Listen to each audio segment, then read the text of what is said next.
Olá, alunos da Escola Municipal Menezes Cortes. Eu sou o professor de Ciências Diogo Neves e também regente da Sala de Leitura Cazuza e leciono atualmente a disciplina Círculo de Leitura na nossa escola.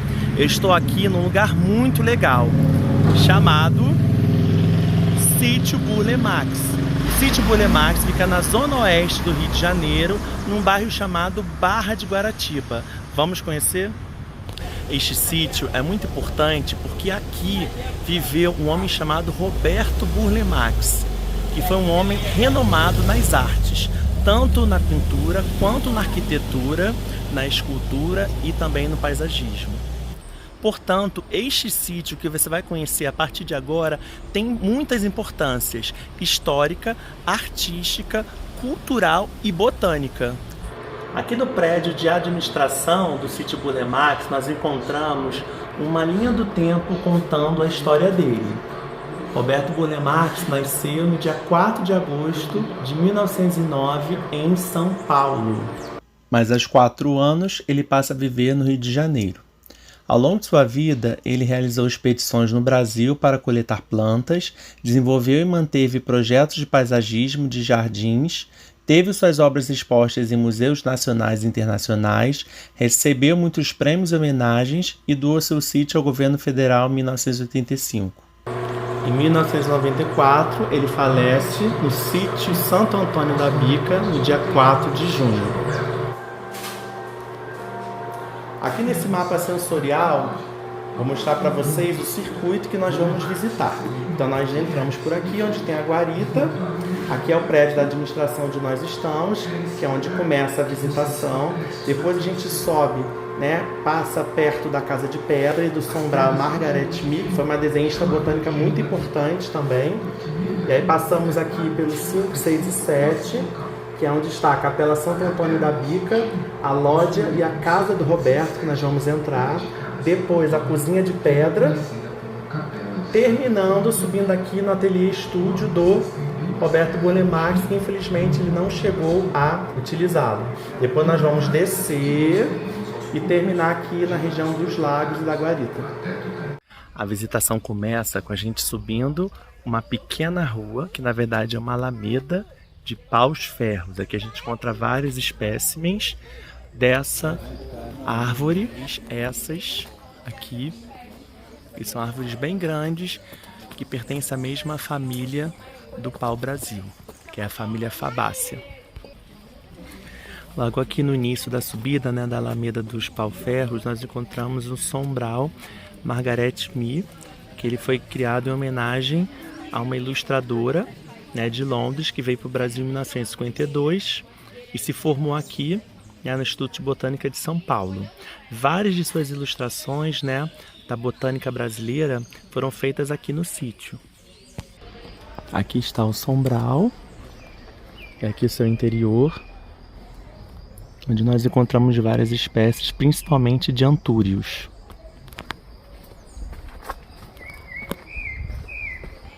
O sítio aqui também era chamado de Santo Antônio da Bica. E aqui a gente encontra 4 nascentes, onde as pessoas vinham buscar água. E aqui no sítio, essa parte pega muito sol, porque nós temos muitas agaves que precisam de muito mais sol. Então, para ele conseguir manter esse espaço, fazer essa mistura de espécies, ele utiliza a sombra das árvores desse lado e a rega que acontece na parte de cima. Então esse ambiente sempre fica mais úmido para essas espécies conseguirem sobreviver. Então na hora de fazer os seus jardins, de fazer os seus projetos, ele tinha que ver como essas espécies elas iam se relacionar também no mesmo espaço. Temos outras espécies de bromélias, como a Neurogélia, que está aqui também. E a família das bromélias é uma das maiores que nós temos aqui do sítio. Era uma das que o Burle Marx mais gostava também, muito presente nos seus projetos. Aqui nós temos um sombral só de bromélias. Ah, olha ali, outra estufa. Esse totem ele foi feito por um artista pernambucano chamado Miguel dos Santos e traz influências de cultura africana, tanto que o nome dele é Yorubá, de cultura nigeriana. Esse artista, o Miguel dos Santos, ele gostava muito de utilizar esse tipo de tema nas suas obras. E aqui no sítio nós vamos encontrar outras obras dele, porque o Burle Marx gostava muito de arte brasileira. Ele participou desse movimento modernista também, esteve em contato com os arquitetos, com as pessoas, os estudiosos do período. Então dentro da casa nós vamos ver muitas dessas coleções. E aqui no jardim nós temos esse muro, que foi feito com pedras de prédios demolidos. Ele reutilizava bastante esse material de demolição aqui no sítio, então nós vamos encontrar em outros espaços também. E aqui nessa parte, nessa composição, nós temos também palmeiras triangulares, são essas aqui de Madagascar. Temos também dentro do lado ninféias, que são primas distantes da Vitória Régia. Ele não conseguiu adaptar a Vitória Régia aqui no sítio. E nós temos também uma curiosidade sobre esse espaço. As cinzas do cantor Renato Russo, elas estão aqui.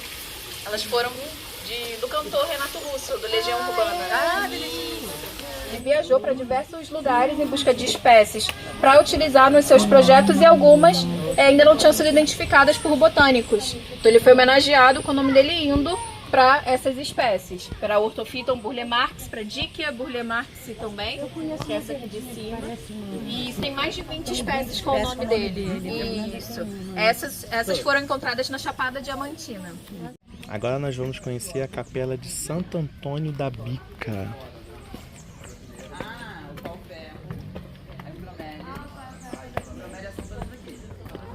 Essa capela, ela já estava aqui, pelo menos desde o século XVII, mas ela foi destruída por uma invasão francesa que aconteceu no início do século XVIII. Os franceses, eles estavam em disputa por território com os portugueses no período, e eles contrataram um corsário para vir participar dessas invasões nessa época. Não conseguiram invadir pela Baía de Guanabara, vieram parar na Coxinha da Marambaia e entraram aqui, marcharam a pé, e essa capela foi um dos símbolos que foi destruído nesse período. Depois de um tempo, ela foi reconstruída, e lá em 1949, quando o burle-marx ele compra o sítio, ele decide reformar esse espaço junto com Lúcio Costa e Carlos Leão, que eram arquitetos próximos ao burle-marx. Agora esse espaço aqui se chama Lógia. Nós temos esse espaço que era o lugar onde Burle-Marx pintava. Ele deu o nome de lógia, que seria uma varanda aberta para o exterior, como as lógias italianas também.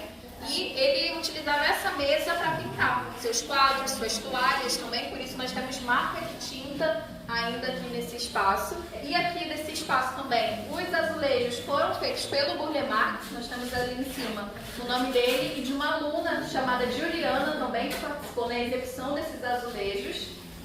Temos também os lustres que foram feitos pelo Burle-Marx, que são revestidos com flores, frutos e sementes aqui do sítio. Nós temos sabucaia, coité, temos urucum, barba de velho, tilância, temos algumas espécies de palmeira também chamada de diadema. São várias espécies que os jardineiros eles buscam nos jardins e montam esse lustre todos os anos, representando essa montagem inicial feita pelo Burle-Marx também. Então é isso, é um conhecimento que continua aqui até hoje. Aqui nós temos também essa escultura feita por um artista português chamado Lagoa Henriques também, representa Burle-Marx aqui nesse espaço. Essa daqui já foi uma aquisição após a morte do Burle-Marx. Nós temos aqui, foi a casa que o Burle-Marx morou. Ele se muda para cá em 1973 e fica aqui até a sua morte em 94. Aqui nesse espaço já existia uma casa, mas era uma casa muito simples de taipa e alvenaria, e ele modifica completamente o espaço. Hoje nós temos 12 cômodos aqui. Aqui na varanda nós temos algumas coleções, temos a coleção de carrancas. A maioria dessas carrancas foram feitas pelo mestre Guarani, e a última ela foi utilizada na frente de uma embarcação também. Vamos entrar.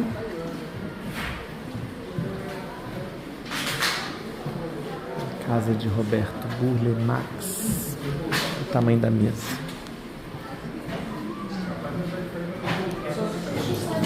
Aqui estão as esculturas que ele fez. Todas as pinturas aqui nessa sala de jantar foram feitas por ele, mostrando que ele experimentou ao longo de sua vida diversos estilos artísticos. Aqui nessa sala também existia um aquário que agora está desativado, onde ele mantinha peixes amazônicos. Aqui está o quarto de Burle-Marx.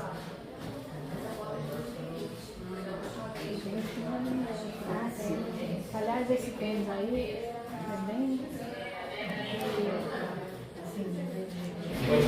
Agora a cozinha, bem ampla e tecnológica.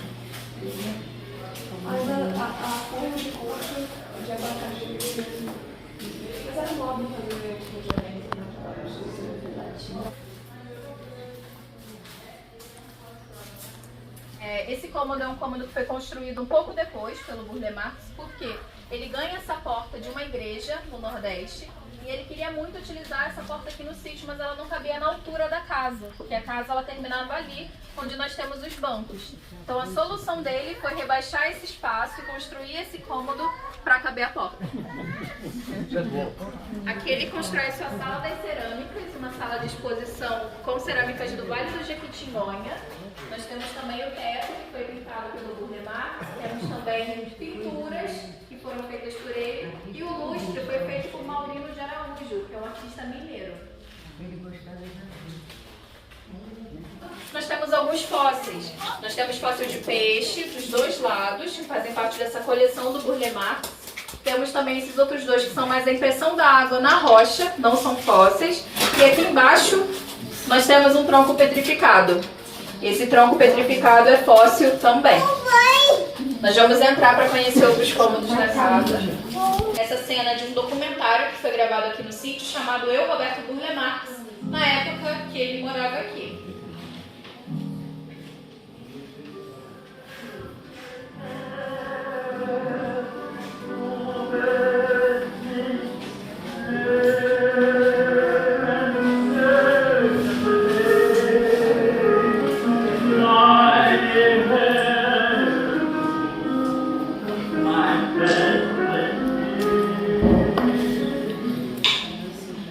Ao piano, acompanhando o Burle Marx, é uma musicista chamada Ana Cândida, que também participava das apresentações de música aqui no sítio.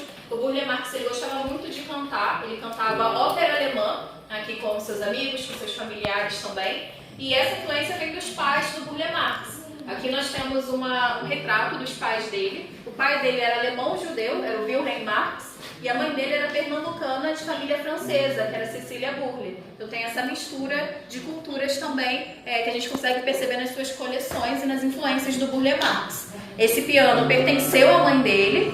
Nós temos outras peças que pertenceram à família do Burle Marx, que tem aqui no sítio também, como as joias, algumas joias e outras coisas do quarto de hóspedes. E aqui nós temos também a coleção dele de arte pré-colombiana, que são essas expostas nas vitrines. Nós temos peças do Equador, do Peru e peças brasileiras também ali embaixo. O teto ele é uma reprodução de um palacete que ele visitou em Minas Gerais, no Poço do Chico Rei, e ele quis ter um parecido aqui também.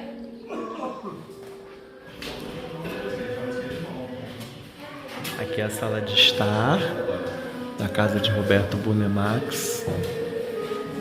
A gente vê a quantidade de elementos religiosos que ele mantinha em sua casa.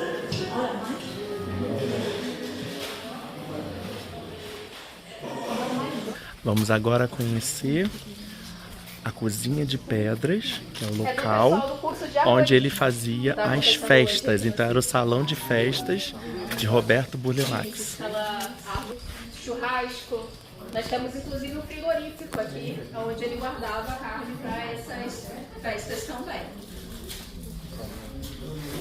O azulejo que nós temos ali foi feito pelo Burle Marx também. Esse daqui já não fez manualmente, ele fez o design e mandou para uma empresa.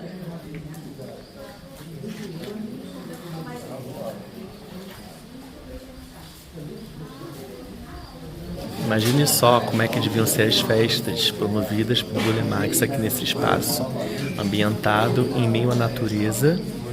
Devia ser maravilhoso, né? Barulho dos pássaros, de outros animais, água pura, integrado, laguinho. Até eu gostaria de participar dessa. E você? No caminho em direção ao último espaço que nós vamos visitar, aqui do sítio Burle Marx, nós encontramos mais um lago. Todos os lagos aqui são artificiais, foram projetados por Roberto Burle Marx. As rochas já estavam, são verdadeiras. O Burle Marx ele traz essa fachada para cá, numera cada pedaço e deixa aqui durante algum tempo até decidir o que fazer com essa fachada. Depois de um tempo ele decide construir uma nova casa e um novo ateliê de pintura, mas infelizmente ele não chegou a utilizar, porque ele faleceu um pouquinho depois dessa inauguração.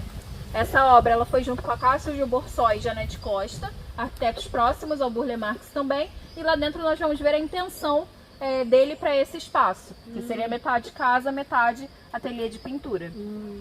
Aqui foi construído para ser uma casa-ateliê. Então, desse lado daqui que vocês estão vendo, temos uma sala, uma cozinha, um quartinho bem ali, ó, naquela porta. Temos várias esculturas também, obras que foram não só de Roberto Burle Marx, como também de outros artistas. Desse lado de cá seria o ateliê.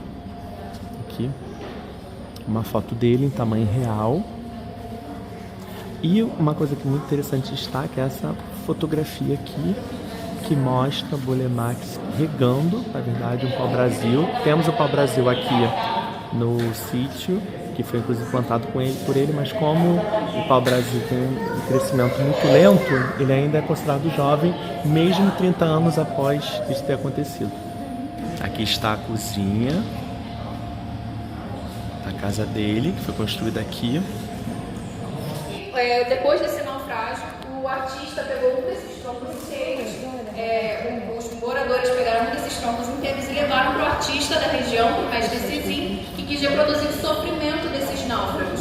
Por isso o nome dessa obra é Cristo dos Afogados. Isso. O Burle Marx viu essa obra na época 92, no evento, quis muito trazer para o sítio, mas o artista não queria vender, mas aí o Burle Marx convenceu o artista. E o terceiro diretor do sítio, Robério Dias, ele decidiu construir um espaço que a visita conseguisse terminar de uma forma diferente, com uma vista bonita. Então ele decide construir essa escadaria aqui no sítio, pede autorização ao IPHAN e consegue também fazer. A parte final da nossa visita se dá passando aqui por um jardim. Nós vamos descendo as escadas porque até o momento a gente foi subindo. Então a gente tem uma visão diferenciada da subida. A gente vai passando por esses degraus aqui. Ai, devia ter ido de carro. Esse aqui é o pau-brasil, que foi plantado por Roberto Burle Marx e tem aproximadamente 30 anos.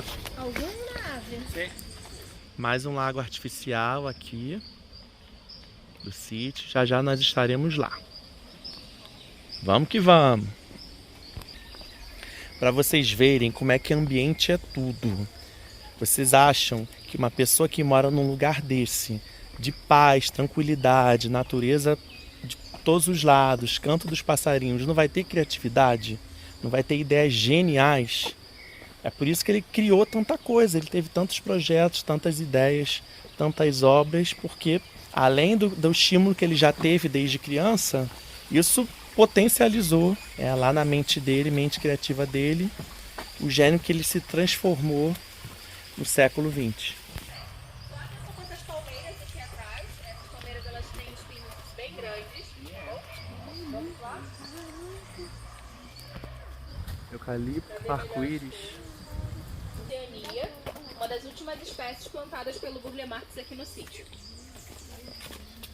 E esse já cresce bem mais rápido que o pau-brasil. Bem mais rápido. E a condição também, os funcionários aqui do sítio eles se surpreenderam com o crescimento, mas são os lagos. O eucalipto ele precisa de bastante água e ele acabou sendo plantado no espaço ideal para ele. Talvez isso tenha influenciado nesse crescimento mais rápido também, mas é isso, eles ainda estão pesquisando tudo. Quem disse que nós fazemos apenas leitura de textos? O que seria do paisagismo se não existissem pessoas que observassem a natureza? Chegamos ao fim de mais uma videoaula. Um grande abraço e até a próxima. Tchau, tchau.